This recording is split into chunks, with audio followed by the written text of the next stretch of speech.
Opposition leader Raila Odinga remained defiant yesterday in the face of a state crackdown on those associated with his contentious swearing-in on January 30.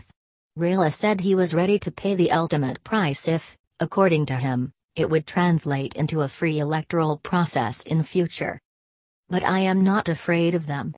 I am ready to pay the ultimate price," Raila told The Standard in an interview at his office in Nairobi. Speaking for the first time since the event at Uhuru Park last week, Raila said, "The country is under threat from a government attempting to turn back the hands of time and reintroduce an era where the president enjoyed unfettered authority. But they are living in denial. The people are angry at what is going on. That is why we will stay the course," he said. Those thought to have been behind the plotting and execution of the swearing-in have been targeted by the national government. Lawyer Miguna was perhaps the hardest hit, with his involvement in the January 30 event earning him an arrest, a stint in detention and eventual deportation to Canada. His deportation will not affect the plans of the National Resistance Movement, NRM. "Every revolution gets its leaders from the people and another shall rise to fill Miguna's shoes." Others who have been targeted include economists David Ndii, Peter Mathuki, Hamida Kibwana, Judy Sijani, Mutaka Kangu, Otter Ongwen and Koya Lakina. The state has also revoked firearm licenses of key opposition figures and cancelled the passports of a host of individuals thought to be opposition-friendly.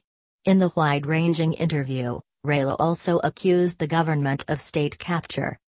"They have a history of intimidating the judiciary and they have used and continue to use the country's security apparatus to maintain the status quo. But the people have had enough of this," he said. Raila has tried to be the president of Kenya 4 times. In his first bid for the presidency in the 1997 general election, he finished third after Daniel Moi, who was the incumbent, and Democratic Party's Mwai Kibaki.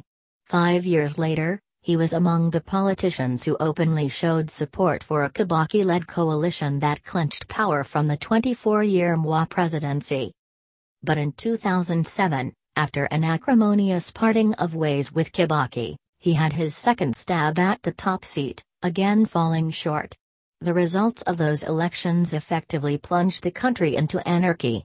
A similar script played out in 2013 and 2017. Where official history records Raila as losing to President Uhuru Kenyatta on both occasions. This track record has led foes to refer to him as a perennial loser unwilling to accept defeat. "I am not a madman. We have evidence that none of the past 2 elections were won by President Kenyatta. The truth of the matter is that we have never had fair elections," Raila said. The National Super Alliance, NASA, chief's office is located in Upper Hill, Nairobi. The air conditioning is set to a temperature significantly lower than the current heat wave in the rest of the city. His desk sits at one end, a brown, low-back, soft leather sofa is on the other. A bare coffee table and a TV cabinet complete the furnishings.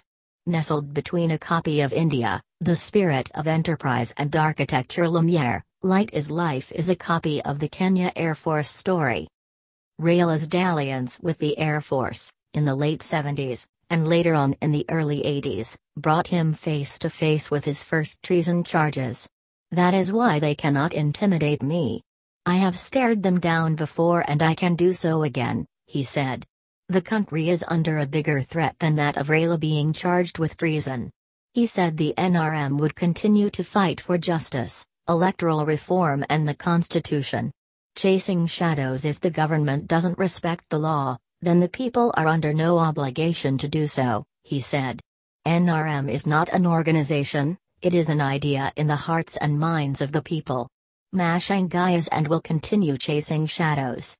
Interior Cabinet Secretary Fred Mashangai declared NRM a criminal outfit and promised to make everyone involved in the Raila's swearing-in ceremony regret they took part in the first place. At 73 years, Raila says history is repeating itself and that the confrontations Kenya found itself dealing with soon after independence are playing out again.